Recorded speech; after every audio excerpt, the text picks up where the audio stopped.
here. This is a really special day. This is the third sculpture in our trilogy. All of you heard the other day from Mrs. Wood that the first one was Tennessee Wildlife, which is over in the courtyard right here, by Nan Jacobson. The second was Ring Swing by Arch Gregory up in the library. LR said to me, I didn't even know it was there. LR, go to the library. So anyway, he knows it's there now. That's good. This is the third piece by Snyder, Transcendence. I'm going to introduce to you John Frere. John Frere has the distinction of being the longest serving headmaster at Webb. He didn't have the last name Webb. That's true. John was head of school from 1989 to 2005. During his time, the school's endowment was built up from $4 million to $20 million, and enrollment went up as well. He did a terrific job, and he retired in 2005. He's been a consultant since. John Frere will introduce Louis Snyder. Welcome back. Part of what I was going to say is you're probably wondering why I'm here. I did live in that house for 16 years with my wife. But what happened was I had a bad back, and the orthopedic surgeon said, get a hobby. And hobby? Art? I happen to know because my wife and I used to shop, and still do, at Louis Snyder's pottery studio. So I also knew he gave lessons, so I said, well, okay, I'll go try that and see what happens. And I did. And that was about 92, and yesterday I was still there taking lessons. So that shows you what kind of potter, how I can drive Louis crazy. I try to do that. But I've known Louis for a very long time. He is a fabulous artist, not only in ceramics, but as you can see, he can do sculpture. He does all kinds of design. It's very exciting to work with him and to hear him talk.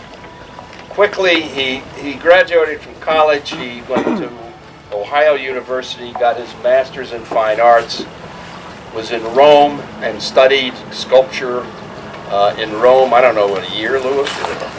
Summer. For a summer. In 1962, he was offered a position in the arts department at Middle Tennessee State. And at that time, there was barely an art department. And there's no doubt, I think, in anybody's mind that Louis is responsible for basically creating the very strong art program that exists there today. He stayed there for 10 years, but I guess you were with the Arts Commission for a bit in between. The governor appointed Louis to the Tennessee Arts Commission as well.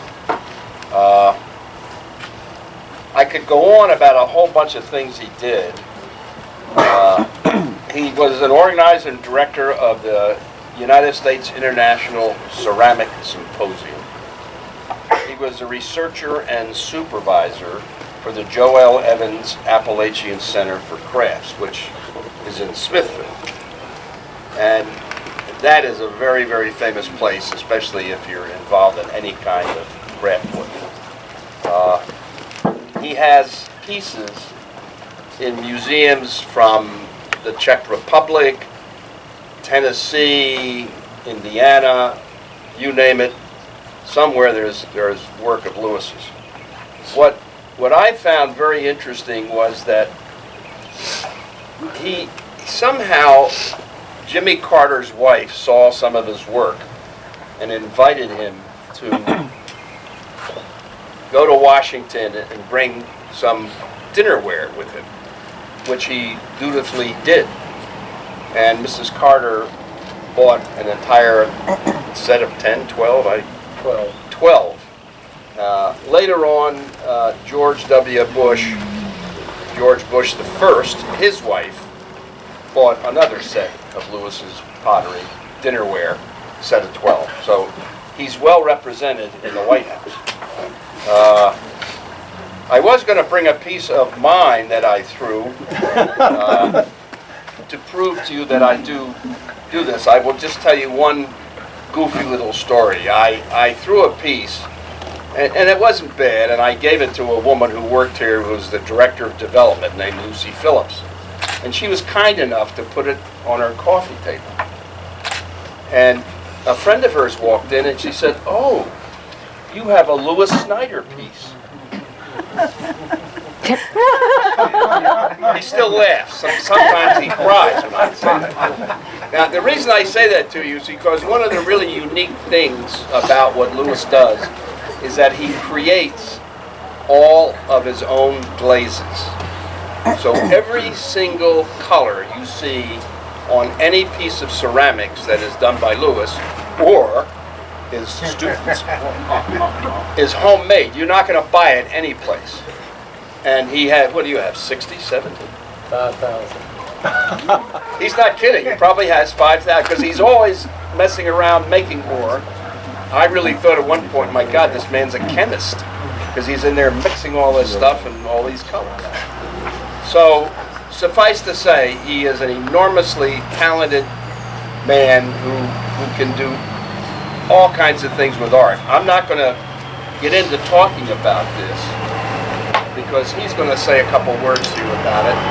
I know I watched him design it on paper at his workshop over, I don't know how many months it was, but quite a while.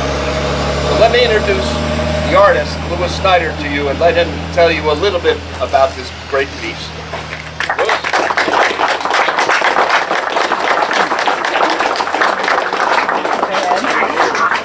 I have kind of a low voice, so I hope you can hear. I want to thank John for his kind words, and I want to thank him because he's one of the few people that I know that's promoted art in the state of Tennessee for many years. And if there's something going on in art, John's normally aware of it. I want to thank Sue for the opportunity to be selected to do this. And I want to thank the Webb School for allowing me. He told me a while ago he was going to talk more about this, the philosophy part, which might be somewhat difficult to understand, but I'll try, and then I want to talk about how I went about it. The idea of the high-speed technology that we're having today, you buy something that's outdated, you throw it away tomorrow. And at the same time, we have this movement going on that we're trying to preserve and reuse all materials. Well, the two seem kind of appropriate to put together and see if there was some way to express that. Kind of the old against the new, the absolute against the abstract, the absolute against the abstract, the known against the unknown, was kind of what I was after. I wanted something that would evolve and change like a growing piece. And that comes in more in the finishing of the material. To go back to the contrast of the old and the new, I selected new material, new steel against old steel. New aluminum against old aluminum. You can see where it's been beaten on the side, some of it. And I threw in some copper and aluminum tubing to suspend the release on the side. Now what is going to happen, the changes, and this is all going to depend on the weather, the sun, the elements. It's going to grow, it's going to oxidize. If you can keep oxygen off of it, it'll stay the same. Well, I didn't want that on the steel, but I did want it on the aluminum and the copper. So it's clear coated. A new technique is powder coating, where it's being used, and if you want to use color, you use powder coating, and that's more durable. It's kind of like an enamel. If you want clear coating, it's similar to what they put on your cars to keep the sun from bleaching out the color. So the aluminum, I wanted to stay the way it is for a while. So it's clear coated, and the copper. Steel, I wanted it to change. The old steel is going to patina or rust at a different rate than the new. So depending on how the weather, the sun, the light, and the storms hit it, it's going to grow and change in color and you'll see a different visual image maybe tomorrow. May not be that simple, but it is in the process.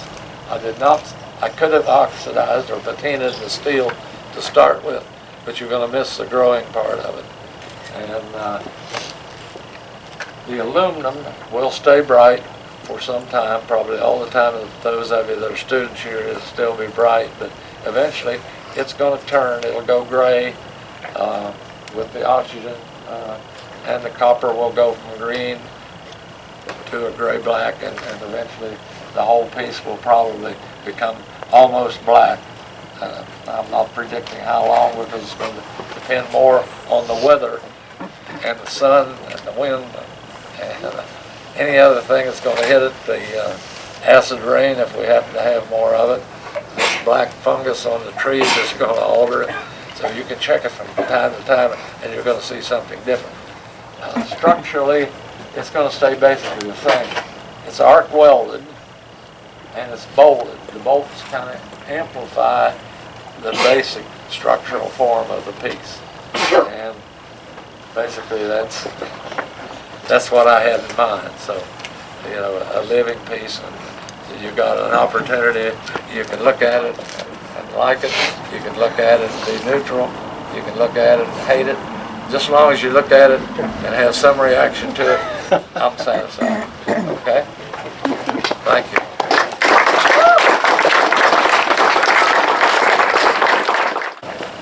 I want to thank all of you for coming out and meeting Lewis and getting to know Mr. John Fair. He's been a big part of my life here at Webb. Lewis has been a big part of my art life. And I am so thrilled to have a Lewis Snyder sculpture on campus. I've always loved his work. And there's also a piece of his pottery going up the steps to the chapel. So Lewis is going to be with us for a long time in spirit, and that means a lot to all of us. That means a whole lot to me. And I hope that you will enjoy it. I hope your children will enjoy it. And I hope you've learned something from Lewis about life. Picasso said sculpture is intelligence. So I'm going to let you guys figure that out. And y'all have a nice rest of the day. And thank you for coming.